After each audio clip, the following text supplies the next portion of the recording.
Todo trabalho precisa de alguma flexibilidade. Mesmo que o home office nem sempre seja uma opção, as organizações devem oferecer alguma margem de manobra, tanto para funcionários do escritório quanto para quem trabalha em serviços essenciais. Esse recurso não deve ser visto como algo esporádico ou para poucos privilegiados, embora esse esquema seja a realidade hoje. As empresas de tecnologia muitas vezes ignoram as necessidades dos funcionários de serviços essenciais e do chão de fábrica, oferecendo flexibilidade apenas aos chamados trabalhadores do conhecimento e a cargos mais altos. Consideremos uma empresa farmacêutica que participou dos nossos estudos. Durante uma nevasca, diretores e gerentes tiveram permissão para trabalhar de casa, mas os assistentes foram forçados a atravessar uma rodovia movimentada e gelada para chegar ao escritório. Muitos dos líderes não perceberam que mantinham essa política injusta por estarem acostumados ao suporte administrativo de uma cultura hierárquica. A empresa decidiu então ampliar a flexibilidade gradualmente, começando pelas chamadas folgas de verão, comuns nos Estados Unidos, em que é possível sair mais cedo ou não trabalhar às sextas-feiras nessa época do ano. 2 assistentes, por exemplo, poderiam se revezar, folgando sexta-feira sim, sexta-feira não.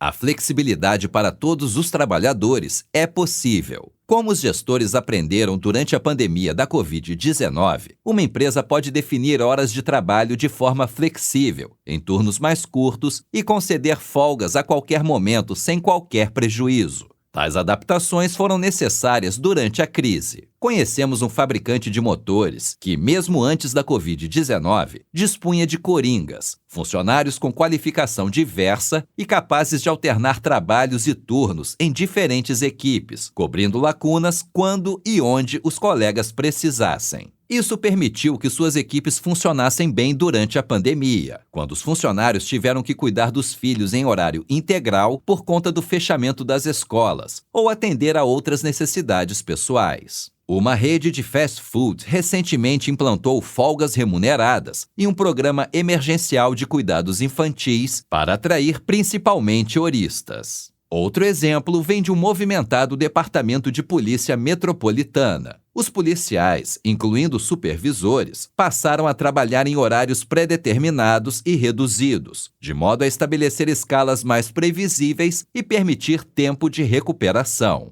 Aumentar a flexibilidade para os trabalhadores em serviços essenciais pode contribuir para que uma empresa priorize a diversidade e a inclusão, pois há muitos não brancos, mães solo e outros grupos desfavorecidos nos setores de serviços. Em última análise, todos os funcionários precisam de apoio para conciliar vida profissional e vida pessoal. Se suas políticas de flexibilidade excluem parte da sua força de trabalho, então você está fazendo algo errado. Priorize estruturas e políticas claras. Se você pedir aleatoriamente aos líderes ou funcionários da sua organização que descrevam o que é flexibilidade, eles precisam ser capazes de dar respostas claras e, essencialmente, iguais. Políticas de flexibilidade não funcionarão se forem difíceis de entender, se os funcionários ou gestores não souberem usá-las ou se variarem muito na prática. É vantajoso para as empresas desenvolver estruturas claras, com base em princípios que possam orientar as expectativas de flexibilidade e as tomadas de decisão. E essas estruturas devem ser amplamente divulgadas. Como exemplo, veja uma breve lista baseada no programa de assistência aos funcionários da LifeWorks, anteriormente Morneau Shepell, que poderá servir como ponto de partida para arranjos de trabalho flexível em qualquer empresa. Formule e registre por escrito uma política que estabeleça expectativas claras. Mantenha os colaboradores informados sobre as possibilidades de trabalho flexível e procure disponibilizá-las a todos. Peça aos funcionários que informem por escrito as horas de trabalho planejadas e as horas efetivamente trabalhadas, de modo a estimular rotinas e fomentar a transparência em relação à sua disponibilidade. Use parâmetros claros para avaliar a qualidade do trabalho dos funcionários, não o volume de entrega nem a quantidade de horas trabalhadas.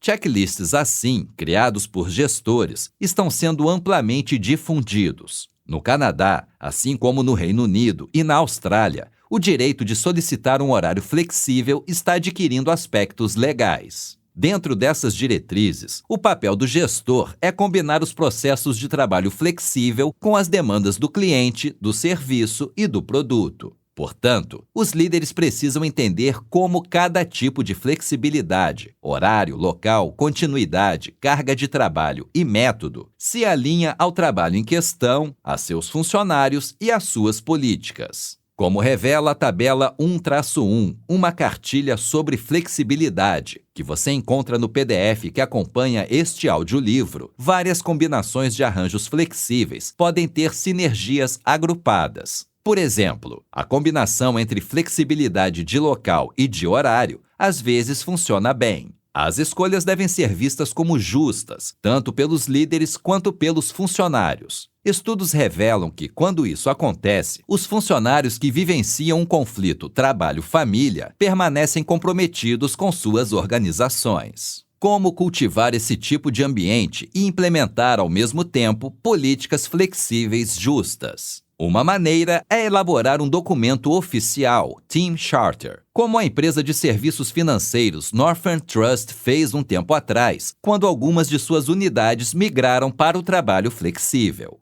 Entre as questões que líderes, membros da equipe e demais partes interessadas podem discutir, estão as seguintes.